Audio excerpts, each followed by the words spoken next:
Hello, everybody, and welcome. How's everybody doing? Great. All right, good. Ready to have some fun? We got a great pitch competition. Want to welcome everybody. This is our second annual Energy Innovators Pitch Challenge. Last year we had great success. 10 teams pitched. This year we got 5 amazing innovators, and this is really going to be a blast. So thanks, Lawrence, for what you do. David, thanks for the great presentation. And I want to thank LAGCO, Angela back there, Danielle, Claire, Lauren. Let's give LAGCO a big round of applause for what they do. So like I said, I'm the director of Innovate Acadiana, and I'll be your moderator for this wonderful event. For those that aren't familiar with Innovate, we bridge the gap between investors like the ones you're going to meet a little bit later, and entrepreneurs who you're going to meet a little bit later, and a lot of professionals in the industry who help these innovators get to the next step. I think I've got the best job on the planet. I get to meet some amazing people, and it's just a blast. Every day I get to meet innovators who are living their dreams, and this is just a great chance to bridge the gap between what they've got started and the investors and mentors and others who can help them get to the next step. So why do we do this, people ask? Well, we don't have an app yet for helping the price of oil go up. We're working on that, but we can innovate to make the price of drilling go down. And what you're going to see is 5 innovators that can do that. And that's the gap that David was talking about that we need in this industry right now. And why do we do that for other innovators? Because small businesses are the backbone of our country, right? And this country needs a little new spine, I think. So we are going to develop some new innovators to help that out. So today, it's going to be a blast. We've got $5,000 cash that's going to be given away on the stage by Cox Business and Jones Walker, who you're going to hear from a little bit later. Plus, you will be able to pick the crowd favorite by dropping your business card in the hat. If you don't have a business card, in that little ditty bag that you were given, there's a card in there that you can fill out, and that winner will get a brand new iPad Pro, courtesy of Cox Business. How about that? Some good prizes, or what? Every one of them will get an Innovate Award as well. And we're also going to announce the student paper winner in just a few minutes. So they're going to get an Innovate Award and $500 cash. But before that, we have to have a word from our sponsors. We can't do this without them. And on your table, you'll see this little thing right here about Innovate and Acadian Angels, done by Right Angle. And Cheryl in the back over here, I actually met you in 1995 when we started our first business, and you created our first logo for us, which we are still using today. They're an amazing branding organization. They've won international awards.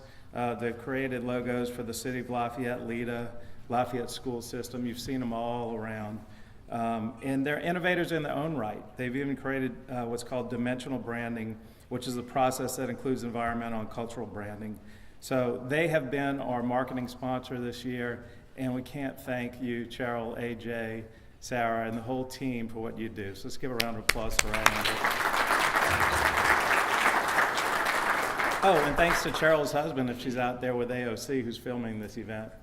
Hi on camera, wherever you are. Innovate Acadiana is a community foundation of Acadiana Company.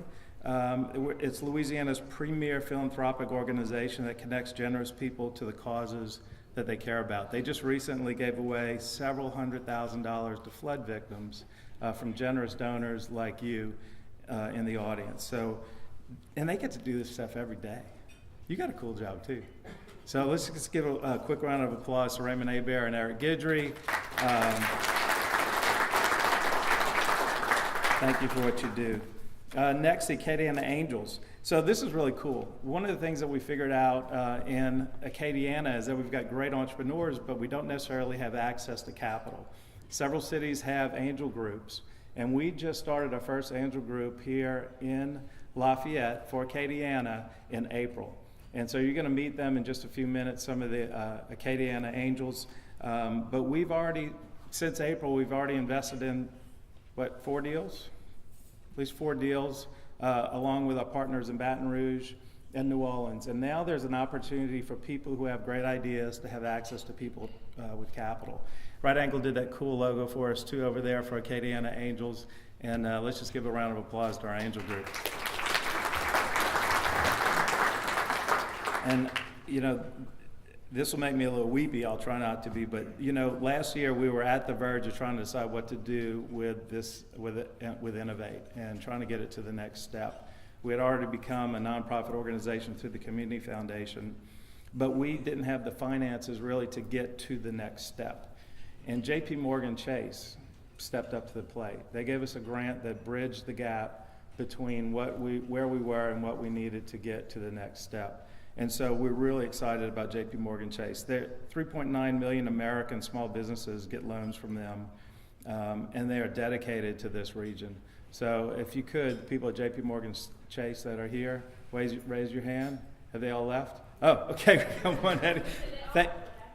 Oh, there you are. You're moving on me. Erica, thanks. Thank everybody for Erica, Angela, Ed. If you could please stand up from JPMorgan. Thank you so much for what you do.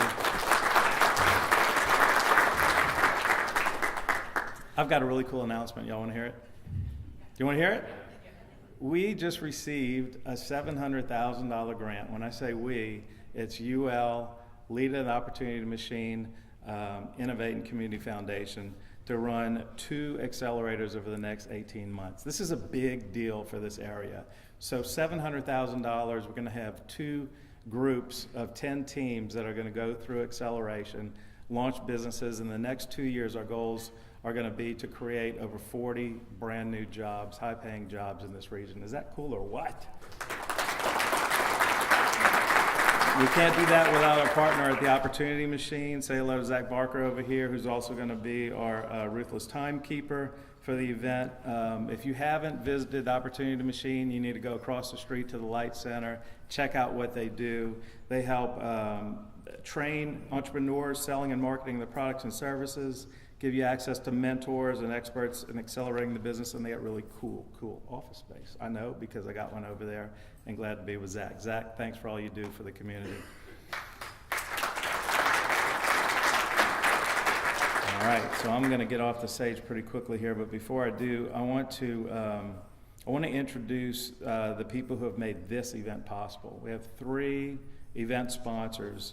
And I'm going to ask them to come up to the stage one by one and just kind of tell us a little bit about them. But we could not do this event if it weren't for Cox Business, Jones Walker, and LCVC. So I'm going to ask Lee King of Cox Business to come on up, if you will, and just say a few words.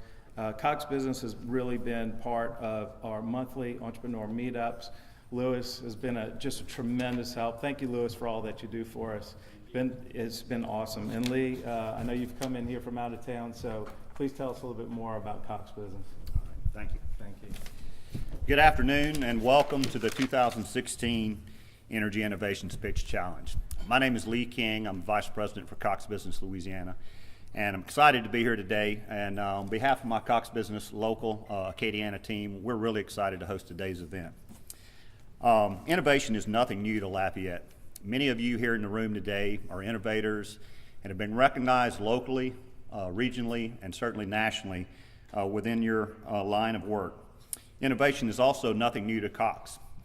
Our founder, Governor James Cox of Ohio, was an entrepreneur and a pioneer when he entered the media business back in 1898.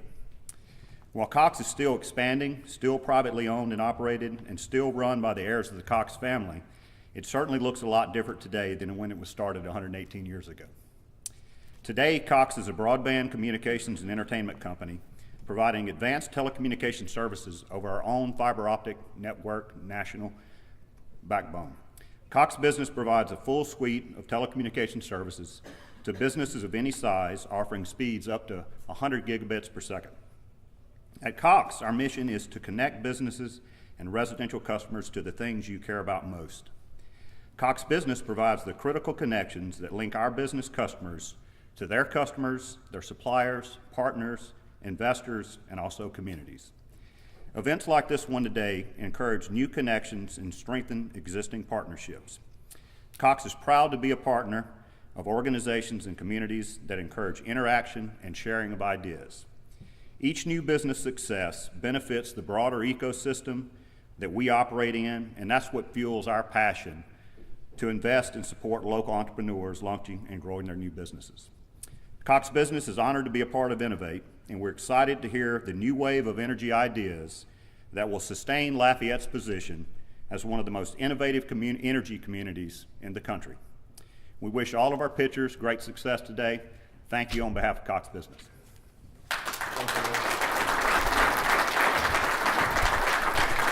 Next up, Jones Walker. Kyle, or who's going to be speaking? Blair, come on up. Jones Walker has got an amazing firm in Lafayette. We've already given a couple of our patent holders access to Blair and her team, but they do some amazing work. So thank you, Blair Swear, for coming today. Thanks. Good afternoon. My name is Blair Swear. I'm a patent attorney with Jones Walker Law Firm here in Lafayette. Jones Walker has the largest group of patent attorneys in Louisiana. We handle patent, trademark, copyright, and trade secret matters for clients ranging from individuals to large corporations. We work closely with clients to secure, license, and enforce their intellectual property rights. Our 9 patent attorneys have extensive experience with patents involving oil and gas tools, medical devices, computer software, and consumer products.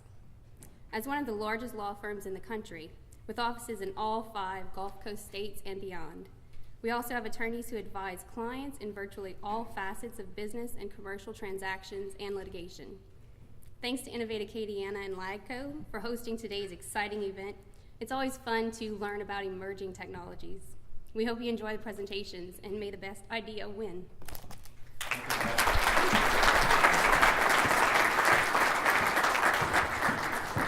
And we'll see these 2 up on the stage to give away $5,000 pretty soon. Up next, we couldn't do this as well with LCVC. Lafayette Convention and Visitor Commission, Ben Barth is here to tell us a little bit about LCVC, and he's one of the ones that I imagine was one of the recipients of the flood. This poor guy got a double whammy with a flood and a fire to his home. So let's give it up for Ben just to make it here today. Thank you, Pete. You know, I got here a little early for this presentation. Was able to hear the great presentation by the gentleman earlier, and he and I have a little bond. I think I said frack about 100 times last week during the fire over an hour span as he did during his, plus or minus a few letters there. But anyway, I see a lot of familiar faces here, and for any visitors, I just want to welcome you to the happiest city in America, the tastiest town of the South, the best food city in the United States, and the #2 college town in America, according to Travel and Leisure magazine. You know, we've been a supporter of Innovate from year one, recognizing the importance that our creatives and entrepreneurs play in our economy. And I've told Pete, you know, about 30 years ago, a little event in Austin called South by Southwest got started with a $5,000 grant from the Convention and Visitors Bureau. And I've told him if he can make something like that happen here, he'd be my new best friend. But until then, we're thrilled to be a partner with Innovate, and we look forward to the pitch here and wish all the contestants the best of luck. Thank you so much. All right, y'all ready to hear some pitches? Y'all want to give away a prize first? Can we do that? Is it okay if we give away an award first? Ben just mentioned one of the student paper competitions that just happened earlier, and I'm going to ask Wayne Sharp if he could come on up. Wayne, where are you? Wayne's going to tell us a little bit about what just happened, and we're going to give an Innovate Award and $500. That's a lot of money as a student to the student who won the pitch event. So Wayne, tell us a little bit about what y'all did and who won. Thank you, Pete. I appreciate it. I'm Wayne Sharp. I am with the University of Louisiana College of Engineering. I'm with the Department of Civil Engineering, and I'm also a research engineer with the Energy Institute of Louisiana. We're proud to co-sponsor a graduate student research competition today as part of the Innovate event. So we're very pleased to be here. I apologize. Dean Zappi was probably supposed to be giving these remarks, and he was unable to make it. He does send his apologies, although I can promise I will not be as long-winded as he possibly could. Right, this year's event associated with Innovate, we had 6 students.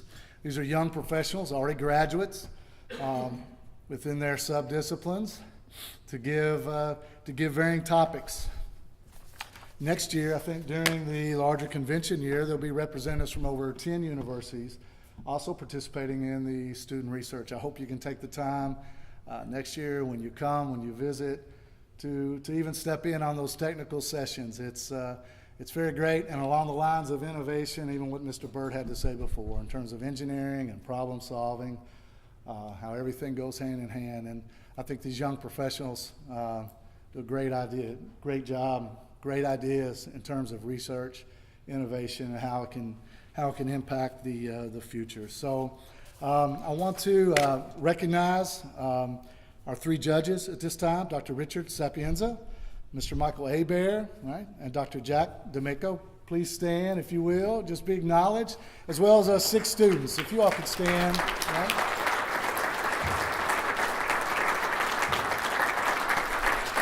Thank you all. Thank you all. All right, without further ado, the judges, I know it was a difficult decision between all the participants. Wait, do they not know who won yet? No. They do not know. So I will ask when I announce the winner, please come forward and receive. But this the winner, right, for this presentation is Mr. Gavin Perea, right? He gave his research and talk was on pressure analysis during bullheading in a deep water environment using fluid modeling simulations. So, congratulations. All right.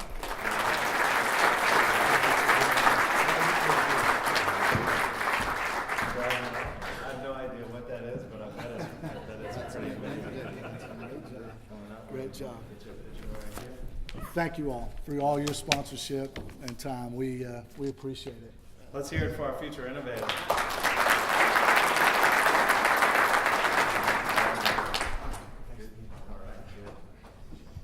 Okay, so now y'all ready for a pitch competition?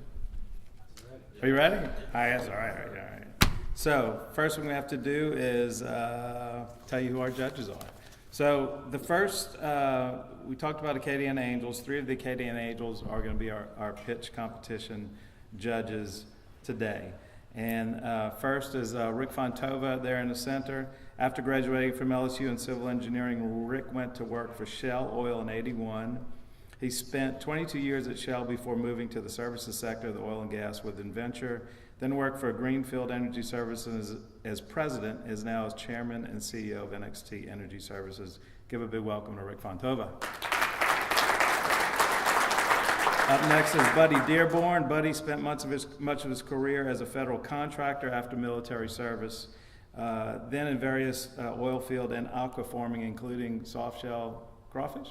Did you bring some? You didn't bring any? No, that's a long time ago. Before semi-retiring in 2013 from Schlumberger. This year he couldn't help himself and he started AB Ventures to buy and sell oil field equipment and get back into it. Welcome, Buddy. And last but certainly not least, Alan Hebert spent most of his career as a CPA investing for others and personally in businesses for the past 20 years, including rice mills, radio stations, rental real estate, and oil field service companies. He is now the director of Acadian Angels, thank you very much, with a contagious spirit to fuel our entrepreneurial community. Thank you, Alan. All right, so here's the rules. Each person that comes up here has 5 minutes sharp to pitch. Zach is going to tell them at 1 minute, at 30 seconds, and then done. And at that point, the presentation ends. And then we go into 5 minutes of Q&A from our panel. So think about who you want to select as your winner, because right after that, we're going to have the audience put their card in one of these hard hats up front, and then we're going to pick who the crowd favorite is at the end. So we drew straws, and the first up to pitch is going to be Laura Ciantis with Titan View tracking. Come on up, Lawrence.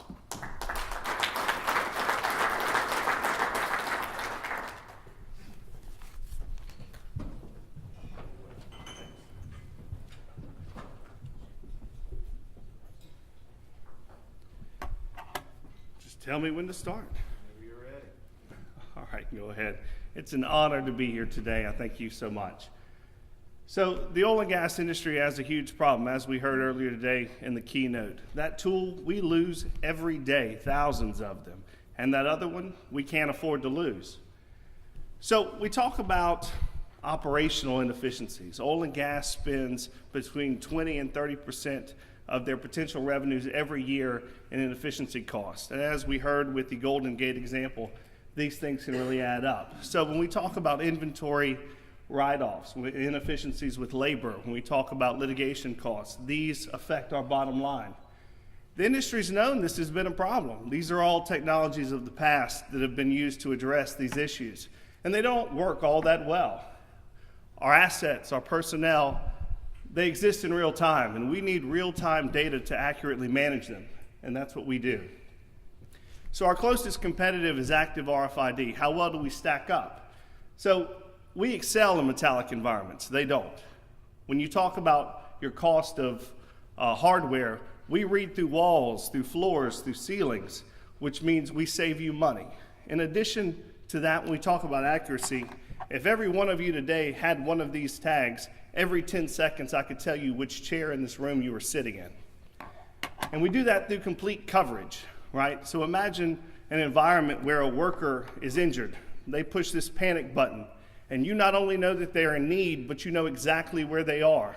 God forbid there be a disaster. Men go to their muster points. 4 don't show up. How valuable is it to know exactly where those 4 are to potentially save their lives?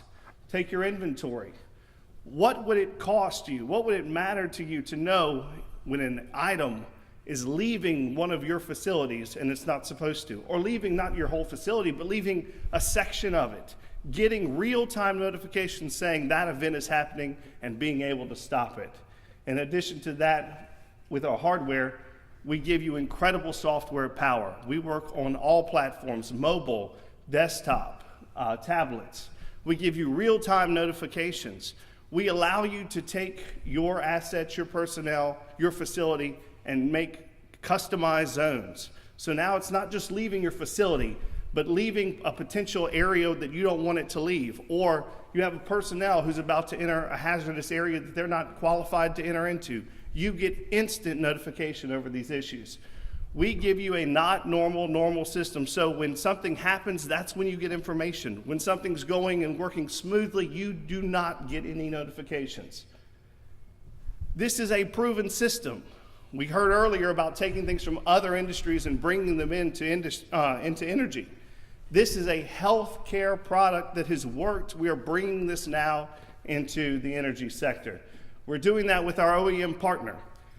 They are a 35-year veteran in both healthcare and in RFID. They have thousands of facilities today that use their products, and they have international and national distributorship models.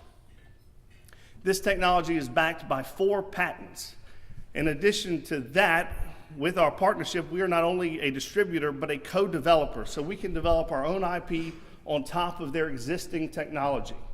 We are also holding a worldwide exclusive in oil and gas. All of these things collectively are barriers to entry for our competition that would seek to come into the market. We have 5 revenue streams. The initial install and hardware we make a margin on. We also have recurring revenue from maintenance and service, from replacement tag costs, from data fees for later development. We also have IP royalties. So when we talk about that cost, we are a low volume, high profitability proposition, as you can see from these financial projections here. We're asking for $650,000 in a convertible note for our development, for our salaries, for our marketing, and for our UL certifications for our new IP. Our exit strategy is 3 to 5 years. Who would want to acquire us? A large safety company wanting to extend their product portfolio. A GPS company that is looking to have an all environments tag, or even a passive RFID company looking to come into our industry that is estimated to grow at a compound annual growth rate of 50% through 2020. We have a full team, an advisory board of industry experts, as well as we are backed by our OEM partner. Any questions?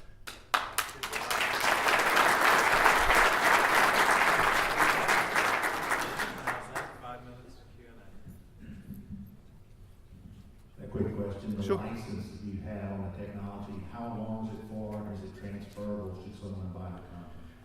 So it's rolling. So we don't have a time clock per se. So we hit certain sales markers, and that extends for a rolling 3-year period. And as far as transferability, due diligence, we can definitely look at that in our contract. That's not something that is excluded at all. How do you price your service? In today's industry, cost is everything. Absolutely. I saw your revenue streams. How do you price it? So we're looking at 2 different pricing models. One would be a purchase outright, right?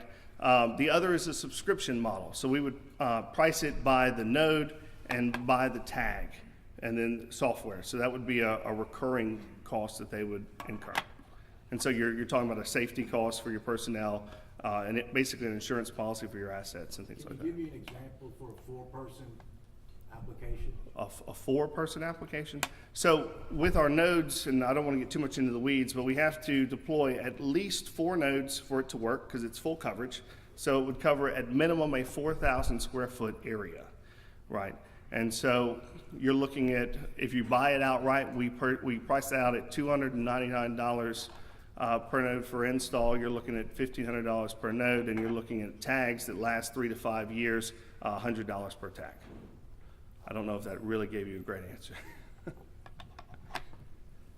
So with relation to this equipment tracking, tell us about the durability and operating explosion-proof environments and that sort of thing. Perfect question. All right, so that's part of our roadmap there for the UL certification. So these tags are functional and are used in the healthcare industry today.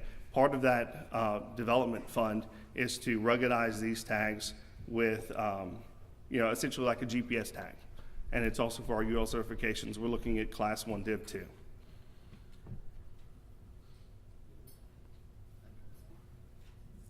So on the typical platform offshore, you might have employees from various companies, subcontractors, equipment from the drilling company, and subcontractors. So who pays for this and where is it monitored? So, monitoring really is up to the person who pays for it, right? So the software can be housed by them, and how they want to operationally deal with that is up to them. So when we talk about personnel safety, for instance, all those people on the rig for different companies, whatever, they get issued badges right now when they go onto the rig so that they can go to the muster points, and we have accountability of them. So essentially, you change that operation to have one of these tags, so now you keep your muster points, but now you have operational oversight over all your personnel that are on the rig at any time.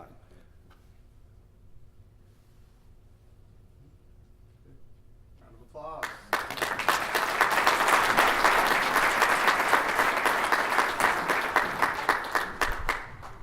All right, great job, Lawrence.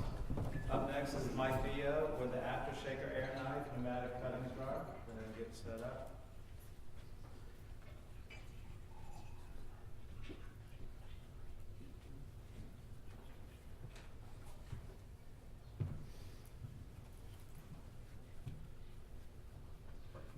Let's hear it for Norman Locke, our Innovate intern, who's going to be doing this.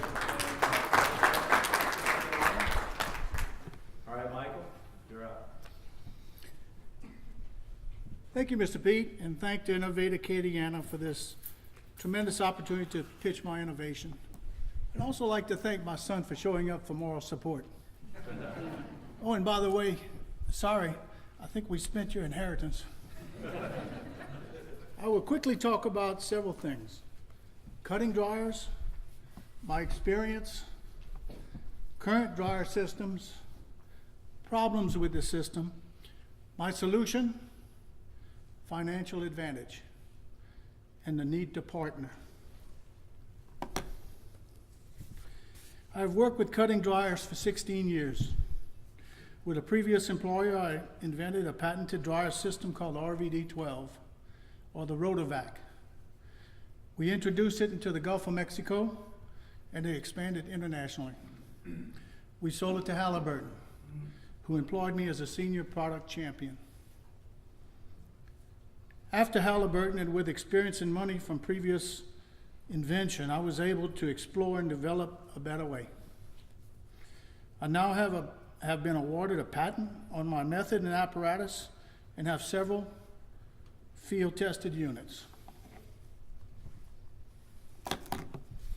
Cutting dryers and synthetic drilling fluid was the drilling industry's answer to tightening EPA regulations imposed on deepwater drilling rigs over 16 years ago. Industry quickly developed high-G drying technology used in the mining industry, commonly called high-G or high gravity, because they use the centrifugal force generated when a screen basket spins for liquid-solid separation. There are problems with the high-G systems. They're costly, many components. They're large. They require a lot of space. They use augers. They create friction, which adds to fines, which ends up in the recovered mud. And they use elevated stands and augers, which goes to the safety factor there. My solution is ASAC system. It's purposely designed for drilling rigs. ASAC stands for After Shaker Air Knife. It's located at the outfall of each shaker where the cuttings are in the best condition to be dried, and only 3 components: the ASAC, an air compressor, and a hydraulic power unit for the variable speed drive. When we compare the cost of the ASAC versus the high-G dryer, we see that the capital cost is less because there's much fewer components. The rental cost is less because that's based on the capital cost. And the rig-up cost is less because there's fewer components. The ASAC system is about 1/3 the cost of the high-G system. Because I use an air knife for liquid-solid separation, I look forward to trying this system on water-based drilling fluid. Through experience, I realize it takes a team to bring this to market. As in the past, I would like to partner with someone who has an established company who sells and services the drilling industry and would like to add my proprietary technology to the product line. As revenues increase, we decide if and when to sell. With low oil prices and a tighter governmental restrictions, the drilling industry must continue to search out new technologies and lower costs. Working with a strategic partner, our proprietary technology will lower the cost and yield a good return on investment. 1 minute.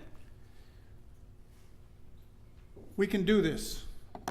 I've done it before. Thanks for your attention. Sorry, Bo. I'll gladly take your questions.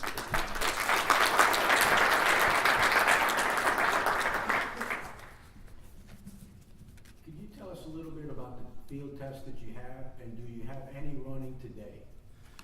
I don't have any running. I don't have an income stream. I do have a website, and I have video of the machine working on rigs. And I have several rigs. Through the process, I've eliminated a lot and then gone to the next stage and the next stage and the next stage, and I use that Bo's money. So you do have a working unit on a rig now? No, I don't have one on a rig now. So No, I have been on rigs, on and off rigs, but I don't have a strategic partner. And that's what I'm asking for today, a strategic partner who has the connections to get me back on the rig. Can you address maintenance cost and how that compares to the current solutions that are in place? The maintenance costs will be a lot less because there's less components, and really the maintenance is on the compressor. And the compressor I've been using is a wheel compressor that I rent from a rental company. It's easily changed out. And my unit will go right in front of the shakers, and the only thing connecting my unit to the hydraulic power pack for the variable speed unit and the air compressor is hoses, is air hoses and and hydraulic hoses. So it's a very simple device. As a matter of fact, the units are so small, it's almost an off-the-shelf thing. You can carry one in the back of your pickup truck. And in your actual test, do you have some sort of an efficiency record as compared to the existing technology? The record I have is through my experience, because when I first got involved in the system, I was actually doing the testing on rigs, doing the 50 milliliter retards, and actually making the reports for the EPA early on when the synthetic muds came on board. Michael, do you have a system right now that's ready to be deployed? Yes, sir. Without a partner? Yes, sir. Thank you. I have 3 units. Is there a particular ask you're looking for? How much money are you trying to raise? What do you plan to do with the money? I'm an inventor. I'm not a business person, and I need a strategic partner to help me with that.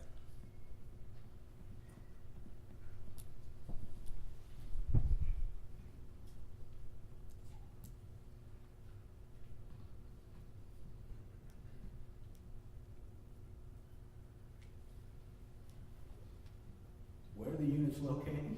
Broussard, Louisiana. But I can put them in my truck and I can bring them anywhere in a matter of hours.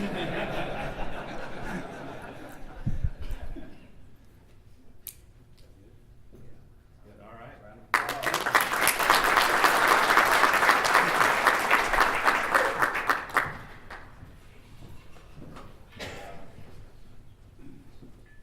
How are they doing so far?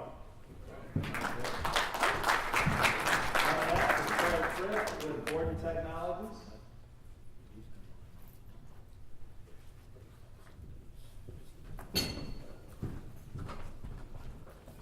Terry, you're on. Take it away. Okay. My name is Terry Frith. I'm the president and founder of Gordon Technologies. We went in business in October 2014. We went commercial in June of 2015. The company currently has 20 employees. We've grown by 100% in the last 6 months, from 10 to 20 employees. We're continuing to grow. Most of the employees have come from Schlumberger, Pathfinder Schlumberger here in town, as they shut down the Pathfinder office. So our problem today are low oil prices, that's for everybody, right? And aggressive drilling practices. As you heard earlier, oil companies are drilling further, deeper, harder, and faster in an attempt to lower the cost for drilling wells and improve their margins on the return with the oil. Service companies are taking the hit on that right now. Most, if not all, service companies today are floundering financially because the equipment they have, it's getting older, it's getting beat up, they're getting damages. The oil companies are wanting credits for the damages to their tools, and the oil companies are having to deal with the lost rig time. So what's the solution? Gordon Technologies has 2 products. The Shock Miser, which we put on the market in March of 2015 for field testing, went commercial in June of 2015, provides a shock absorbing system for downhole electronics, in particular MWD systems.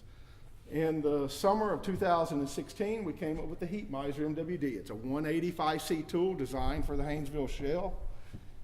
It has intellectual property built into it that is not available on the market today. We're taking this product, combine the 2, and you get a lower cost system to operate on wells where damages are occurring. So not only does it cost less to operate the systems, but you're also protecting the systems. What we need right now is to build 6 systems. We have 5 in existence. The Shock Miser, which reduces axial shock, this is along the length of the drill string by 80%. It's being used throughout the southern U.S. The Heat Miser MWD currently has a mean time between failures with its 5 systems at 6,000 hours. That's 2 times the average, and that includes the majors. Shock Miser, we're currently on 45 rigs. 20 oil companies throughout Oklahoma, Colorado, Texas, Louisiana are using it, New Mexico also. There are 5 select directional companies we have licensed this technology to, allowing them to take it to market for us. And we have the Heat Miser MWD, which is on 5 rigs presently. We are committed on all 5 of those. 4 of them are with Continental, and 1 with a company called Bold Energy out of the Midland office. We're opening up an office right now. The Shock Miser's in high demand, 90% utilization with equipment. We have orders to take us to 60 rigs by January 2017, and we also have an offer for expansion into Canada. The Heat Miser, MSAs are in process through the directional companies with Diamondback, Conoco, Chevron, and Pioneer, in addition to Continental Oil and Gas. The capital, so we're positive in cash flow, but we don't have enough money to build more systems. We want to build 6 more systems to give us enough cash flow to build MWD systems on a monthly basis. We want to partner with someone, provide $2 million in capital for purchase of those 6 systems, and we need $1 million for operating capital for expansion for people and for systems and facilities. We're prepared to dilute the company units that we have right now, 20% in return for $3 million, and we're looking to close ASAP. The opportunity's there, and the market's moving up for us. 1 minute. The goal is 3 to 5 years to sell after building the company to a value of $150 million. This was our goal from the very beginning. Gordon Technologies it is a family business, but everyone is aware of our goal to sell the company to grow and meet the potential that we could have, right? Potential buyers include big oil companies, rig companies, and larger service companies. We've been contacted by a rig company. We're in discussions with an oil company right now who are interested in actually buying the technology. So we really don't know how far this is going to go. 30 seconds.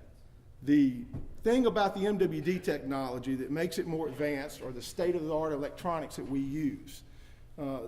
Right now, we're getting them out of Japan from a company called JAE. It is the most advanced electronics for MWD systems in the world. If you combine that with Gordon Technologies' innovation in providing faster data rates, we've built a drilling mechanics MWD system that helps oil companies drill wells faster. Good job, Terry.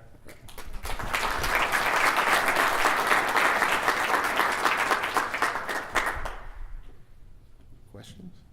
Terry, you said they cost $350,000 per system. I'm assuming you're gonna rent these out. What's the rental rate? How long does it take to recoup that investment? It depends upon where we go. If we worst case scenario, $1,000 to $1,500 a day. Best case scenario, $5,500 a day. If we're in the Haynesville Shale with the high temperature, this particular system has what we call hybrid electronics in it that allow us to drill wells at 350 degrees where only a few others can go. So it's a premium for that. If we want to drill in West Texas where the day rates are at their lowest, then we have to be competitive there. The beauty is this tool is profitable with each one. So you look at the cost could be anywhere from 15 months payout to 6 months payout for a tool.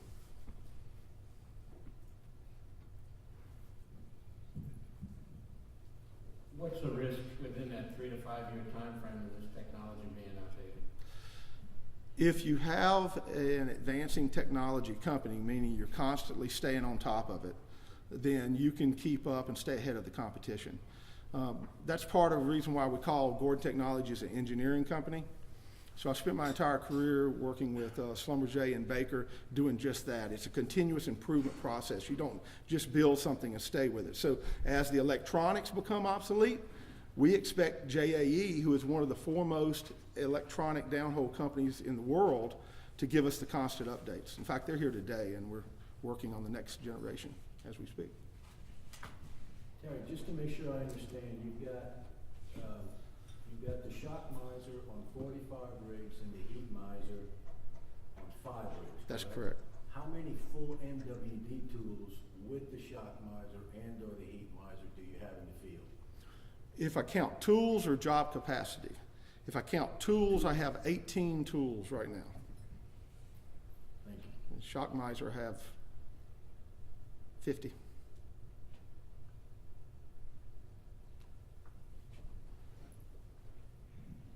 Terry, we know one of the most important factors is not just the equipment, but who's running the company and pushing it forward. Just tell us real quick, I'm assuming you're an engineer, but who's going to do the sales and represent the company out in the marketplace? Okay. Right now, we've partnered with 5 significant directional companies who have taken our tools to the market. Some of them take just the shock miser, some of them take the MWD system. We're also in contact directly with oil companies. The directional companies have sales crew, so they sell for us. We plan on growing. That's part of the capital we need, is to have our own sales group. We're partnering actually with a company here in town who's not affiliated with MWD technology, but have salesmen, so we're working with those guys to come under their MSAs. So we will sell. We will also have friends that sell, okay? And does Gordon Technology, is there any intellectual property associated with this? Oh, most definitely. We have a patent pending on the shock miser. We are going to protect it vigilantly because it is a difference maker. And we have a lot of intellectual property into the MWD system itself. It's not all patentable. Some of it we may patent, but from an intellectual property, proprietary nature, there's a lot in the tool, a whole lot. And are those patents owned by Gordon Technologies? Yeah, they're going with Gordon Technologies, absolutely.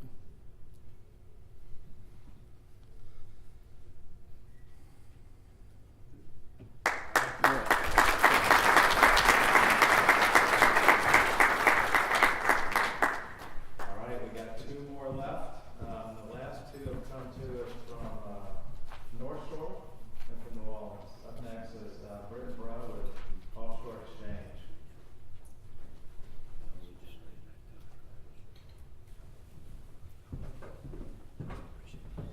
All right, Britton, welcome to Lafayette. Take it away. Thanks, Pete. My name is Britton Bro, and I'm the founder of the Offshore Exchange. And what we are is an online marketplace and logistics platform for offshore oil and gas services. What's offshore logistics? These are going to be your vessels, your trucks, your flights that service offshore drilling operations or production platforms.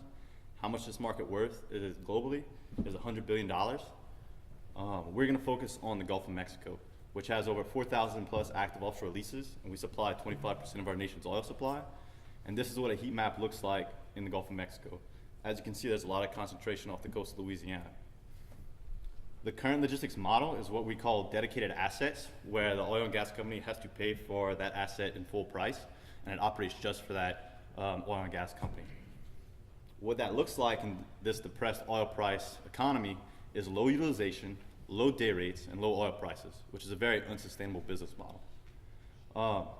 The industry overall lacks a cost-sharing feature, and it lacks a marketplace, a centralized marketplace, and it has spare capacity. So our solution is to introduce shared logistics into the industry. And what that is oil and gas companies can pay for assets per use and share costs.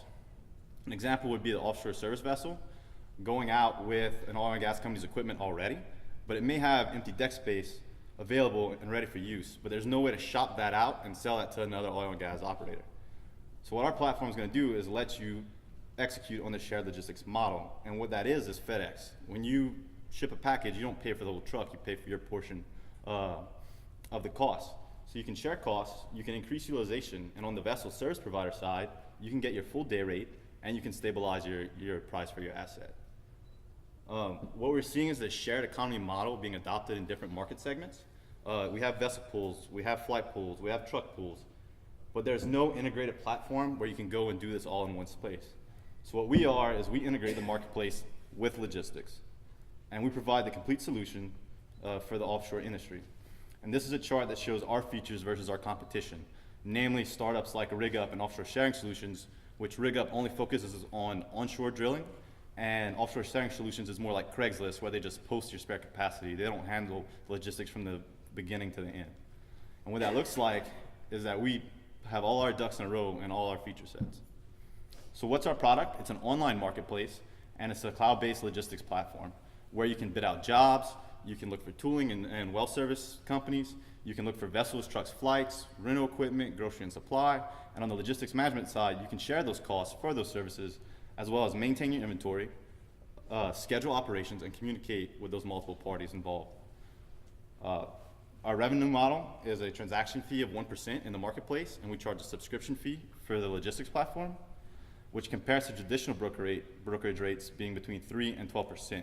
So we're able to undercut that by being centralized and online. We were founded in New Orleans in May. We joined an oil and gas focused energy accelerator program. We picked a tech partner. We'll be testing our pilot come January, and we'll be full product launch ready between March and May of next year. Right now, we're finishing out development, we're solidifying our team, and we're initiating talks with E&P operators and service providers for strategic partnerships. Our members consist of myself as the CEO and founder, with experience in OSV operations management, as well as logistics management, and Dean, who's been building software for the offshore and maritime industry for the past 20 years. Our advisory board comes from OSV management space to logistics management and oil and gas finance. And what we're looking for is $250,000 in a convertible note, which will give us 12 months of runtime to finish out tech development, handle general operations, use any professional resources we might need. And our exit strategy includes being bought out by a global E&P operator or a global logistics firm, or possibly going outside the industry to another logistics sector like containerized shipping or air freight that can benefit from using this shared technology. Any questions? Good job.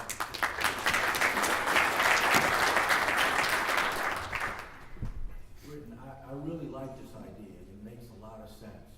The challenge that I see is that the Gulf of Mexico saw this 25 years ago, and all the major oil companies got together to try and solve this very problem. And the best they could do was share a few seats on a few helicopters because they just wouldn't give up control. Yeah. So my question is, how are you going to overcome this bias that's been around for a long time? Again, it made sense then, and maybe it's about timing, that they just couldn't get together. Yeah. The key is making sure the added value is there, making sure that they benefit from adopting this model. Also, back then, we don't believe the tech was ready to do this. And one of the key features of having the online marketplace and logistics platform, we're going to make it open, development based, so that outside developers can come and add on to our platform and charge for their services. So they can add on customer relationship management for offshore, they can add on invoicing, they can add on cost tracking and equipment tracking. And that way, our platform is the conduit for innovation in multiple areas of software development. So really nailing down the added value and bringing as much as we can to them will drive the adoption. Have you talked to some of the suppliers like helicopter companies, boat companies, and what's their response to your offering? They want to get their utilization up. So the pitch to the service providers for us is proactive adoption. And they like this idea. They want to see it happen. So we've started talking to the service providers. That's the space I come from, the OSV side. And they're really excited to bring this to their customers. Can your response time be very quick? Because we know that in the offshore industry, things happen very quickly, and they may need services right away in the middle of the night. Can you respond quickly? Yeah, part of the platform is better contingency planning, which as we have assets that go out into the field, you have something like a vessel queue or a truck queue or a flight queue. So these items that are on the top of the queue, they'll be ready to go, and they already have assigned jobs, but the equipment that's coming back and getting plugged back in, they're more lenient on what we can do with them. So if we had contingency planning, we would come and look at the assets on the bottom, you know, the vessels that just became available, or the trucks that just became available, or the flights just became available, and send those back out. Or, because we're tracking equipment, we can see something that's in the field being unutilized or not being utilized, and they might have the closest response time to that platform. So we're bridging that information gap that exists in the industry.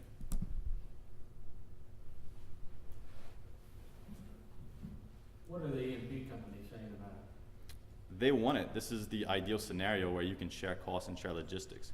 But like you said, they initially didn't want to give up control because they didn't believe that there was a solution out there that could do it.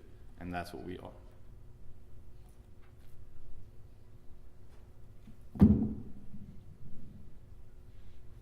Anybody else? Non-judges? Thank you all. All right, number 5, Chad DeVille.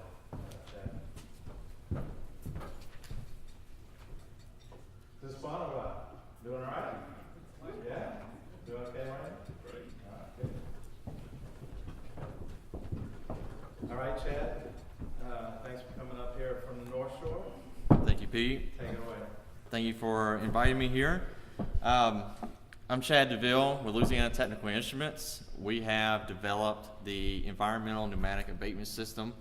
It's a cost-effective solution for reducing methane emissions from pneumatic controllers found within the industry. My button isn't working. Pause the time.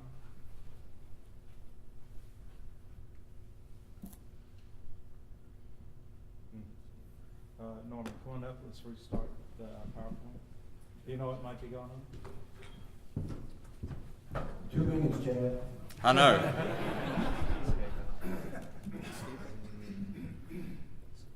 That's the way it was when I was at South by Southwest. You had this big thing, there's 3 minutes, and you just start clicking through and hoping to God you can make it through it. There you go. All right.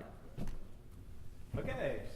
Up next is Chad DeVille with Louisiana Technical Instruments. You know that would happen with me. I'm the last person to go. So, we have developed the Environmental Pneumatic Abatement System, or EPAS, a cost-effective solution for reducing methane emissions from pneumatic controllers. So, according to the EPA, the natural gas and petroleum industry loses 2.3 trillion cubic feet of methane per year. This equates to a $2 billion loss per year. It's gotten so bad that the federal government is now regulating the industry to reduce their methane emissions by 40 to 45% by the year 2025. Of the main sources of methane emissions, pneumatic controllers account for 38% of all emissions within the industry. So pneumatic controllers, examples shown here, are devices used throughout the industry to control processes such as flow or pressure. They emit methane whenever they need to increase or release pressure from the actuator in order to control their process. Currently, there are 2 avenues to decrease emissions. The first one is to upgrade your current equipment, which field studies now show are obviously costly, and they don't comply with the new regulatory going forward. Or you can use something like retrofit kits, which field studies have also shown that they cause clogging, which causes failure in the devices themselves, and they also slow the reaction speed of the controllers. The biggest problem with retrofit kits is that they can only retrofit a handful of devices. There are 600 different variations of devices within the field today. This is not a universal solution. However, the EPAS is. The EPAS is a universal solution, meaning it can adapt to any pre-existing pneumatic controller found in the field today and reduce its pneumatic emissions below the 6 standard cubic feet an hour regulatory going forward. This means putting gas back to the operators, thus saving money and operational costs. Our lab testing results demonstrated a 98.92% reduction in methane emissions.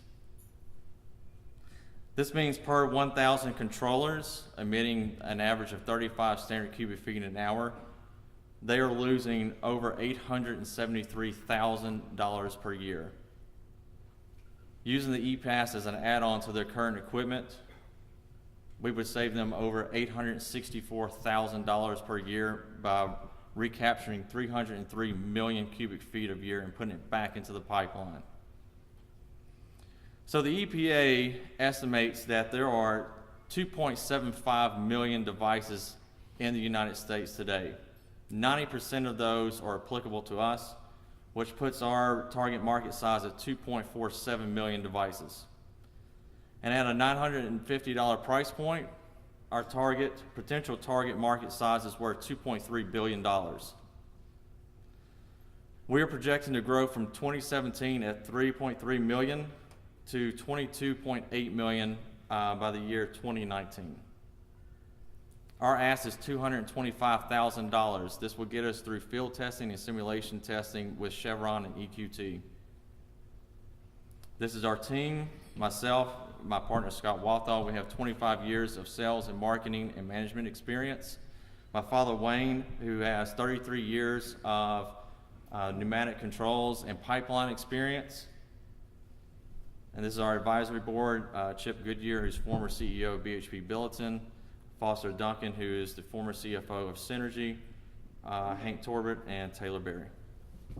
Thank you.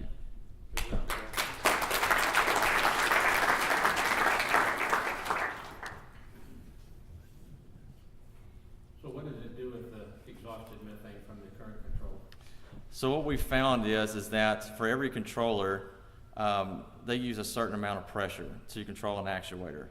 What we found is that if you can reduce that pressure, but at the same time supply the actuator with the pressure it needs, the methane emissions drastically reduce. That's a very short answer. Is there intellectual property associated with this, and is it owned by the company? Yes, there is. So we have patent pendings on the apparatus and the method. We've applied for the PCT, and that should go into place next month. So, and all the patents are owned by me. Do you have any working units, and when you do get them, will you sell them or will you rent them, and what's the price? What's the pricing strategy? So we have 20 working units. 5 of them are at Chevron right now awaiting simulation and field evaluations.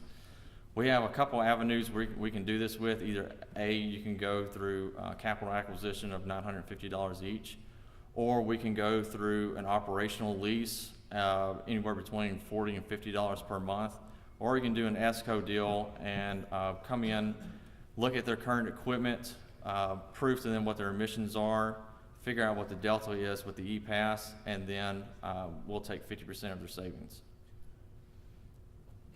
Chad, once again, what's the cost to build an E-Pass? It's $300. We'll just say it's below $300.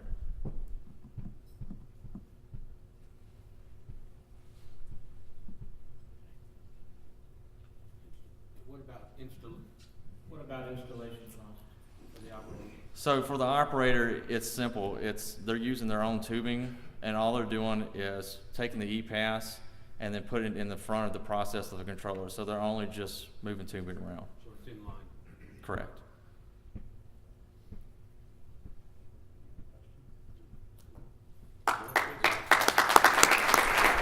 Thank you.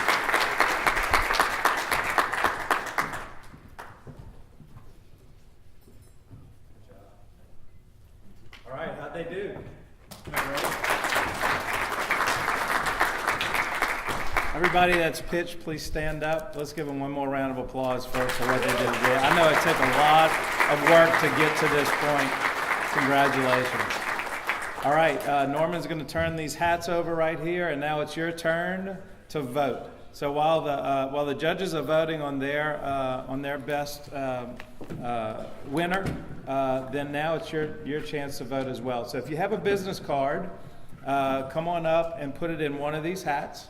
And we're gonna count the votes afterwards. If you don't have a business card, in this cool ditty bag, which by the way, Jones Walker has put in these awesome earbuds, koozie, and we've got this amazing pen. If you don't have something to write with, from Cox Business, use your Cox Business pen, and come up at your leisure. In the next couple minutes, we're gonna announce our winners. So come on up, drop your business card in one of the 5 hats that you think is the winner.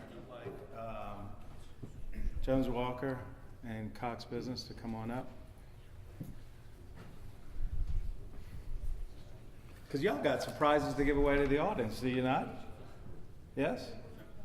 We got some prizes to give away to the audience. Y'all come on up. Do y'all want a prize? Does the audience want a prize? If you put your name in the hat and you're still here, you can actually get a prize. I guess y'all come on, get in the front of the stage. And let's see, Jones Walker, you've got 2 really cool prizes to give away. You want to go ahead and tell us what these are and pick a couple names in the hat? I'd have to know what they were. Fantastic bags that you can use almost anywhere. They can use a hat, they can use a... All right. All right, and you want to pick one here? How about a mic? All right, if you have a blank card, you are the winner. Anybody can put a blank card? Someone bent their card, Trent, where you at? All right, Trent.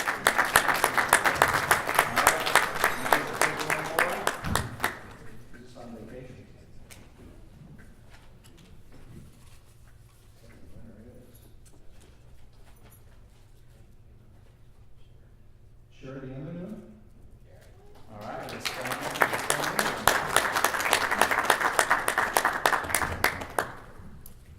All right. All right, we have two Cox Business Yay cooler loans. All right. And those things do work. Sherry the Envy. Wait. It got put in the hat again. It was rigged.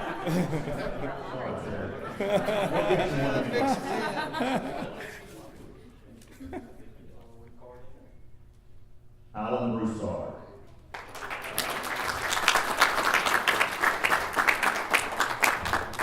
It keeps cold things cold and hot things hot. How do it know? Steve Kelly. All right.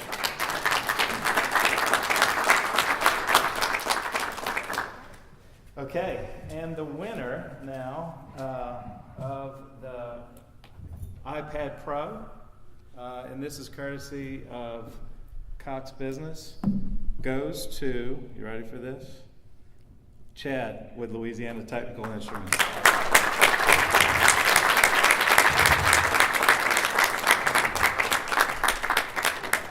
And Chad, we also have an Innovate Award for you as well. Congratulations. Thank you.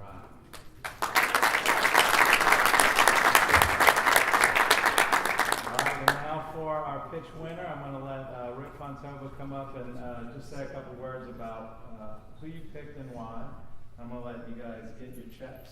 I'll hand you your checks. How about that?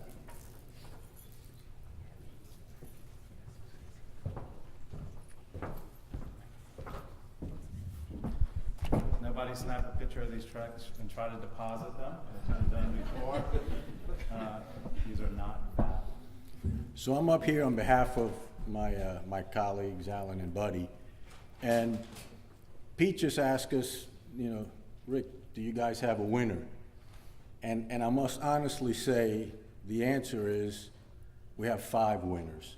Yeah. We really want to congratulate everybody that made a pitch today, because that was outstanding and it made our decision extremely difficult. In fact, it was about 2 weeks ago when we got together, Alan, myself, Pete, and others, Kenny, to try and narrow it down from the first 10 to these 5. And what I want to tell everybody that's out there trying to pitch a new business is find a way to get in front of somebody. Because I must tell you, the difference from reading your submittals to seeing your presentations were night and day. In fact, it shed new light on it, and so I really think that anyone who's out there trying to raise money, trying to make a pitch, please find your way, knock down the door, get in and get across from an investor, because you were all very impressive and had so much more to offer than just the paper. So thank you all for coming out here today.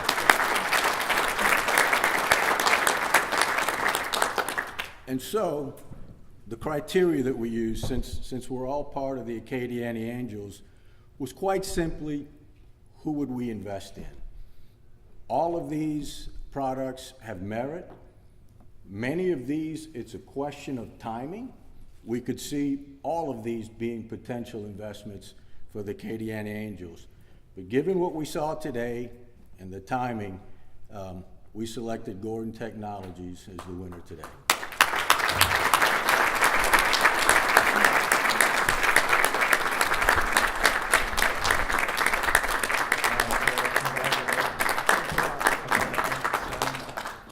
Judges, come on up if you could. It's okay, it's disposable. Y'all come on in with the checks. Whoever has a wide angle lens with a phone. you want us to put the name on it real quick? Yes, Gordon Technology. It's spelled P-E-T-D. Yeah, we can do that. Nice penmanship. All right. Big smile there. I got a pen. One, two. I'll get everyone.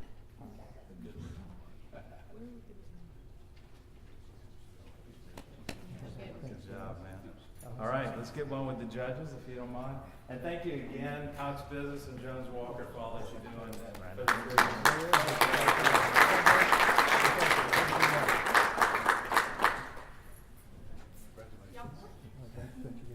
Please stick this. One, two.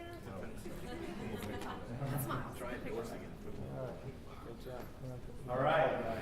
So real quickly, I want to thank everybody for coming out today. How was that? That was good? I want to also acknowledge real quick the winner from last year, Clayton George and Josh Settles. Where are you guys? Stand up. What did this event mean to you from since last year? Well, we were fortunate enough to compete and win last year amongst really stiff competition. And what we found is that, as difficult as developing a new innovation is, the bigger challenge is getting it out to market and innovating it, monetizing it. And we found that the Innovate group was an invaluable partner to help get the exposure and help get this thing to market. But we're very grateful for them and very proud to have won. Congratulations, Flan Clough, our winner from last year. Just want to thank everybody again for coming out. Thank you, LAGCO. A lot of great programming still to come. Encourage everybody to get involved with innovators, and we will see you next year. Thank you.